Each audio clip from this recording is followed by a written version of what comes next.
सारा प्रणाम।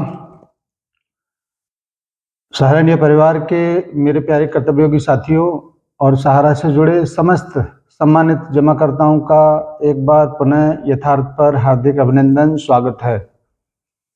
दोस्तों, जब से यथार्थ शुरू किया है तब से ये पहला मौका है कि एक दिन में 2 वीडियो जारी कर रहे हैं और यह खुशी का अवसर है। इसीलिए ऐसा मुझे लगा कि आपको एक बार पुनः आपसे मुलाकात करना चाहिए, क्योंकि आपको जिन्होंने दर्द दिया है उनके कुकर्मों का हिसाब तो निश्चित रूप से एक दिन होना ही था, और वह दिन निश्चित रूप से माननीय सुप्रीम कोर्ट ने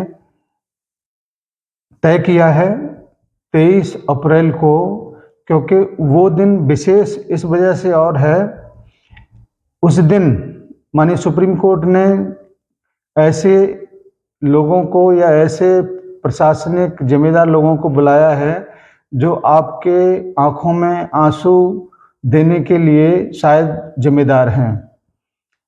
ऐसे विभाग जैसे कृषि मंत्रालय को बुलाया है, कॉरपोरेट कार्य मंत्रालय को बुलाया है, राजस्व विभाग को बुलाया है, मुख्य सचिव को बुलाया है, केंद्रीय जांच एजेंसी यानी कि सीबीआई को भी बुलाया है, और प्रवर्तन निदेशालय यानी कि ईडी को भी बुलाया है, और मुख्य खलनायक सेबी को भी बुलाया है, सहकारिता सचिव के राज्य रजिस्ट्रार को भी बुलाया है, प्रधान सचिव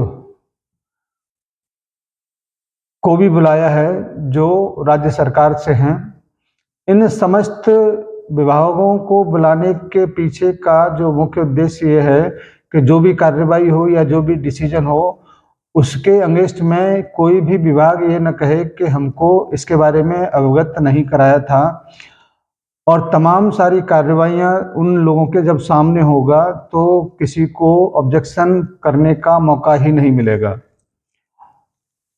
आप किस तरीके से अपने दिन काटे हैं, इसको क्या कहें, शब्द नहीं मिलते इसके लिए, क्योंकि चाहे वो हमारा कार्यकर्ता हो, चाहे वो हमारा जमाकर्ता हो, हर एक व्यक्ति ने खून के आंसू रोए हैं। और आप सब इस बात को जानते हैं कि वक्त ही सबसे बड़ा ताकतवर होता है। वक्त के अंदर वो ताकत होती है कि वो पत्थर को हीरा बना देता है। इसीलिए वो वक्त कभी एक सा रहता भी नहीं है। एक वक्त था जब आप हंसी खुशी अपनी दुनिया में जी रहे थे, किसी से कोई मतलब नहीं था और अपने परिवार के साथ बहुत खुश थे, लेकिन ऐसी वक्त ने करवट ली कि आप उस मुकाम पर पहुंच गए जो इंसानियत के नाम पर एक बेहद धब्बा दाग साबित हुआ। हम लगातार आपके बीच में इन बातों को रखते आ रहे हैं कि परिस्थितियां हैं, आज नहीं तो कल बदलेंगी जरूर, क्योंकि परिस्थितियां ही ऐसी होती हैं जो कभी एक सी नहीं रहती। आज परिस्थितियों ने करवट ली और एक ही सूचना ने आपके लबों पर मुस्कुराहट सजा दी। सोचिए उस वक्त क्या होगा जब तमाम आपकी आंखों में आंसू लाने वाले लोगों के विरुद्ध माननीय सुप्रीम कोर्ट अपने फैसले को सुनाएगा और आपको बेदाग करार देगा। ऐसा इसलिए मैं और कह रहा हूं क्योंकि आपने या हमारे सहारा के कार्यकर्ता ने या जमाकर्ता ने कोई गलत काम नहीं किया है। केवल तमाम सारी चीज़ों को, तमाम सारी बातों को, तमाम सारे मुद्दों को कानूनन इस तरीके से उलझा दिया कि सुप्रीम कोर्ट भी इन सारी बातों को समझ नहीं पाया। मगर अब इस बात को लेकर पूरा विश्वास है कि आपके साथ न्याय होगा। हम और आप उस दिन का बेसब्री से इंतजार कर रहे हैं जिस दिन आपके फेवर में, आपके हितों की सुरक्षा का वो आदेश जारी होगा। उस दिन हम लोग घी के दीपक जलाएंगे, उस दिन हम लोग दीपावली मनाएंगे, क्योंकि तमाम ऐसी दीपावली, तमाम ऐसी होली बेरंग गुजरी हैं, तमाम ऐसी दीपावली अंधेरे में काटी हैं जिसको हिसाब इन लोगों को देना ही पड़ेगा। हम अपने सम्मानित जमाकर्ताओं के साथ और कार्यकर्ताओं के साथ बहुत मजबूती के साथ खड़े हैं।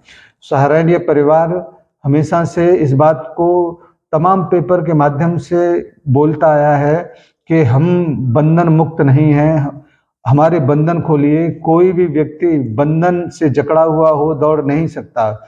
इस बारे में तमाम अखबारों के माध्यम से, पेपर के माध्यम से आप तक इन बातों को पहुंचाया है और ऐसी उलझन में हम लोगों को लाके रखा हुआ था कि उस वक्त आप लोग कितना भी हमको भला बुरा कहते रहे, हम लोगों ने उफ तक नहीं की, क्योंकि हम आपके दर्द को समझते हैं।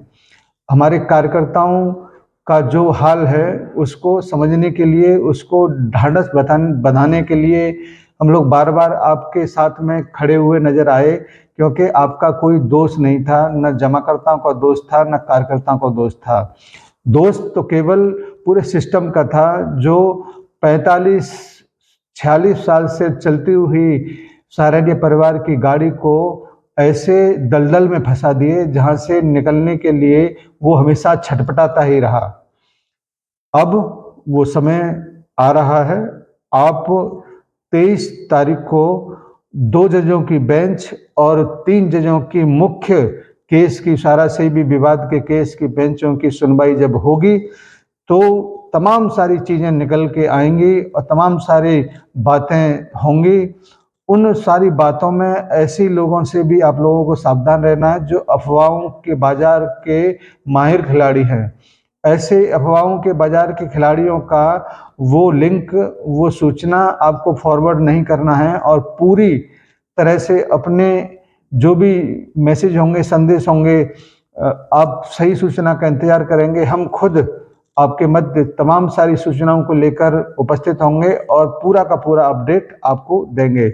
मुझे उम्मीद है कि आपने जिस तरीके से हमको सहयोग किया है, तमाम बहुत सारे साथी ऐसे भी हैं जिन्होंने गालियां भी दी हैं, उन सब साथियों को मैं एक बार आभार प्रकट करना चाहूँगा कि आपने भले ही गाली दी, इसके बदले में आपने मुझको देखा, आपने मेरी बातों को सुना और इन सारी बातों को लेकर आपने कहीं न कहीं अपने मन में ढाढ़स जरूर बनाया होगा कि चलो कोई न कोई ऐसा कार्यकर्ता वरिष्ठ तो है जिसने ऐसी विषम परिस्थितियों में हमारा साथ दिया।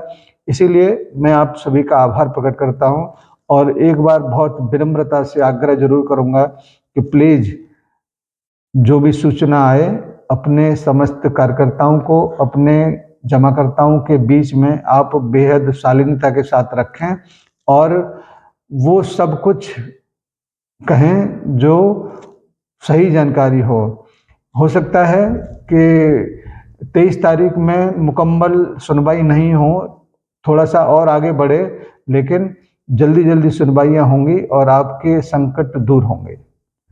इन्हीं सारी शुभकामनाओं के साथ आपसे मैं विदा लेना चाहूँगा और आशीर्वाद स्वरूप आपसे फिर दोबारा से कहूँगा कि भले ही आप लाइक करें न करें कोई फ़र्क नहीं पड़ता। फ़र्क पड़ता है तो इन सारी बातों को अपने कार्यकर्ताओं के पास न भेजने से, जमाकर्ताओं के पास न भेजने से, क्योंकि वो भी किसी सूचना के इंतजार में बैठे हुए हैं। अगर आप ये सहयोग करेंगे तो निश्चित रूप से एक बहुत बड़ा कार्य करेंगे। धन्यवाद। हम लोग बहुत जल्दी आपके समक्ष उपस्थित होंगे। उससे 23 तारीख से पहले अगर कोई सूचना मिलता है तो उपस्थिति होगी, अन्यथा उपस्थिति अब 23 तारीख के शाम को होगी और सूचना अगर नहीं भी आती है तो कोई न कोई अपडेट हम लोग 23 तारीख की शाम को 7 बजे या 8 बजे जरूर देंगे। धन्यवाद आपके सहयोग के लिए, बहुत बहुत सादर सारा प्रणाम।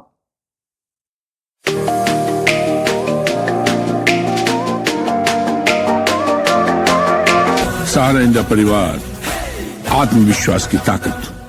सहारा प्रणाम।